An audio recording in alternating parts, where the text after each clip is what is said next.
What's up, everybody? Welcome back. So this video is going to be about the Lifegard Aquatics side flow turbo reactor. This is the medium side flow. I'm going to do an unboxing so that you guys can see what you get.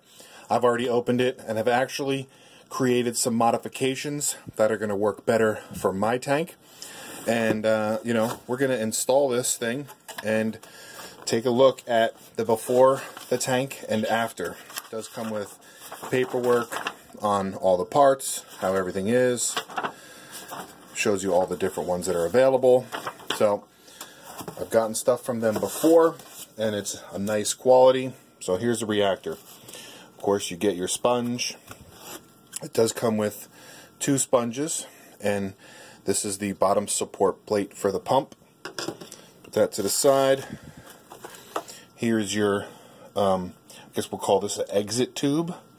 This is where the water flows out and out away from the reactor. Put that to the side.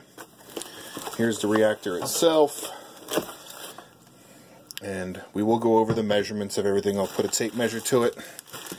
And this is the pump that it comes with. It's a good sized pump. Let's just check the gallons per hour flow rate of it. Now, I've always had my own little DIY mini reactors where it has the plumbing, where it has the tubes going up to the top and back down. I kind of wanted to clean things up a little bit in the sump area, and this is actually going to make it very easy to maintain and clean instead of taking all the tubes apart. You guys may have seen my video that I did on my reactor when I had to clean everything.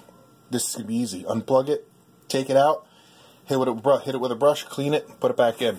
So, like I said, this is the R800-128, and you guys can see here all the different models. This is the 800-128. It's rated for 75 to 150 gallon tank.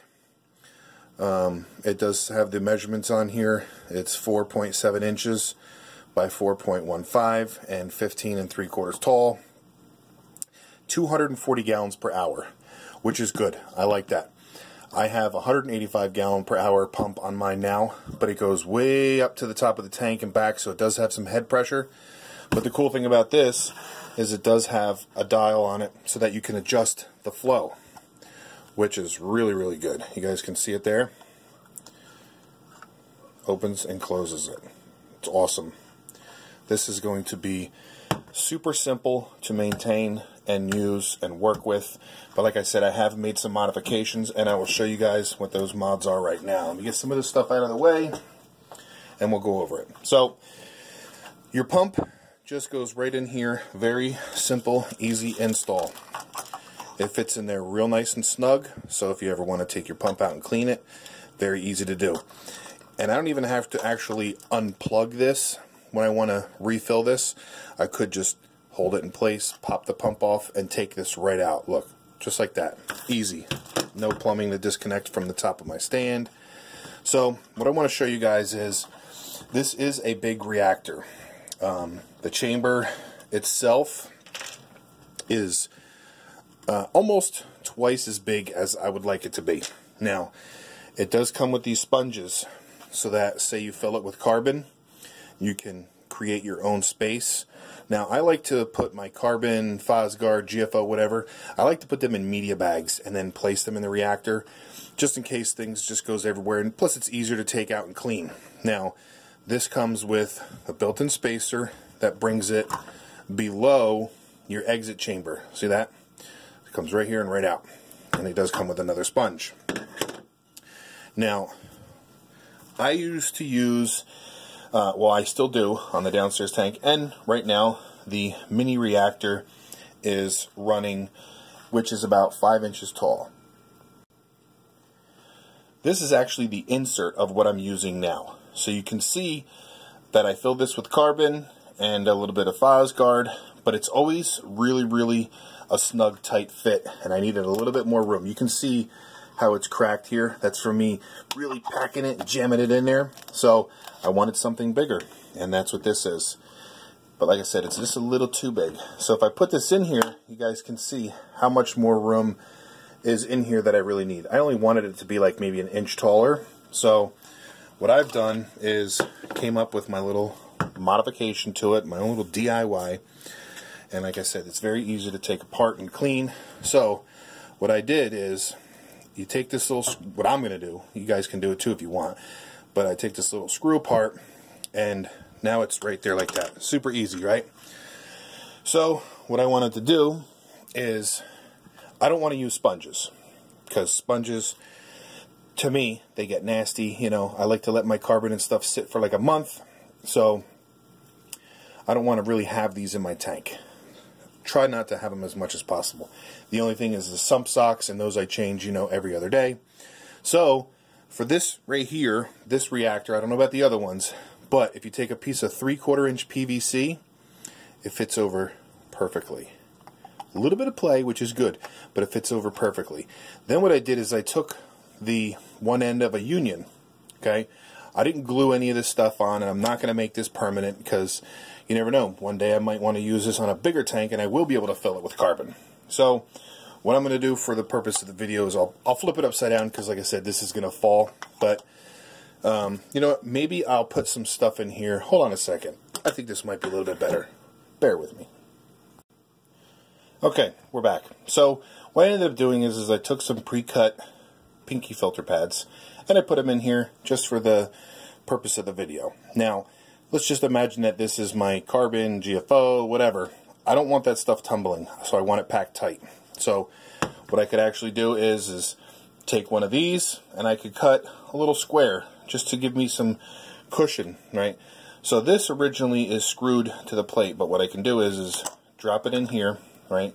That's going to be sitting on top of my carbon. Now, I put this in, and the reason I put this in here is just to give it a little bit of a flatter base so that it really sits nicely like that, and then just center this over it. Now once I push it down, it'll be nice and centered. Look at that. See how that is? I put a little extension tube on it, so now I don't have to use a bunch of sponges to create that. So I just put it on here, and then what I'm going to do is put it back together, put the screws in. Real quick, I'll just put one on one side and one on the other, just to show you guys. And there you have it. So now, the empty space, instead of loading it up with like 10 sponges, I have this little piece right here. And what I could do is, I could put a piece of this pinky filter in there, or I could use one sponge. One, I'm not so worried about. It's like 10 that I'm worried about. That'll be a little nitrate factory in a month's time. Now this is the downspout tube, or the exit tube, that just goes in here, right? So you have your pump that sucks the water in from your tank, pushes it through whatever media you have in here, and then back out. Now, you guys may know that I have my reactors, when the tubing comes down, I have a 90 on it facing directly to the inlet of my return pump. Now this piece isn't exactly a piece of 3/4 inch. So what I have found is that if I take a 3/4 inch 90, it's slip by mail. It actually fits in here nice and snug. It's snug right there, right? It's not moving right there, see? It's not moving. And if I just push it in a little bit more, that's really snug. Now I can do that. And if I wanted to, I could even take a little piece of PVC and give it a little extension, maybe like 2-3 inches. So now, once I put this in my tank, I can actually turn this 90, and probably what I'll do is I'll cut this a little bit so that this comes up a little bit higher. I want it to actually be the same height as the intake for my return pump, and I can put this in the tank, so when the water gets sucked in through it, the freshly cleaned, carbonated, phosguarded, whatever you want to call it, will come out and go directly into my return pump, which will be feeding my display tank that nicely polished water. So that's it for this video. The next one will be on this installed in the sump, so it'll be a before and after video. what it looks like now with my reactor, with all the plumbing and the wires and the hoses and the tubing, versus this nice, simple install. Really, really like this. Like I said, I did have the top flow running downstairs, but I wanted the side flow mainly for this reason, so that when the water comes up, it goes right over to my return pump. It's going to be really, really nice. This is going to be really slick. It matches my sump. It's got white and clear acrylic, and my white, red, and clear acrylic sump upstairs, so it's actually going to look really, really good. But that's it, everybody. This is it. This is the Lifegard Side Flow Turbo Reactor. Check them out. They have many different sizes. They have a little nano one that I believe fits in a couple all-in-one tanks. That would be really, really good. So that's it. I'm going to take this apart, measure how high I want this to be, cut it, put my little 90 in there, and I'll probably put like a little 2-inch piece so that the water shoots directly in, and that's it. I think that will be super effective, but it's going to be awesome. Oh, and then when I do put my media in here and I rinse it under the sink, I always like to usually run about a half a gallon of salt water through it so it gets any fine dust out. This is going to be really, really easy. So when I change this, all I have to do is, I'm going to have 2 buckets. I got these at the dollar store. So I'll probably just fill this with RODI water, and when I put fresh carbon in and I want to get the dust off, probably what I'll do is I'll have this filled here, and then I'll have another bucket right next to it.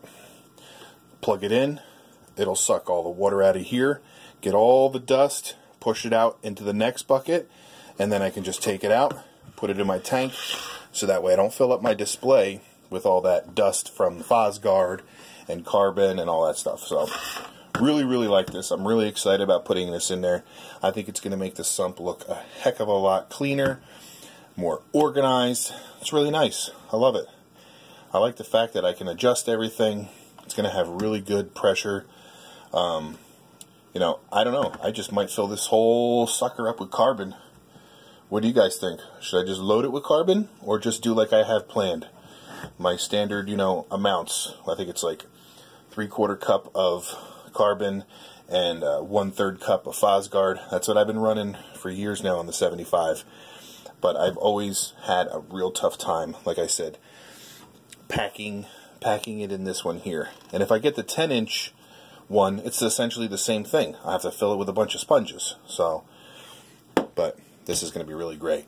Thank you, Lifegard Aquatics. This is going to be nice. So, talk to you guys later. Hope you enjoyed this video. Leave your comments below. As always, hit the like button, subscribe, and definitely leave a comment. I always like comments. I appreciate every single one of them. Let me know if you have something like this and you think that this is a great idea. Putting this little 90 on here, putting this little piece of extension on here. Let me know. That's it. Talk to you guys later.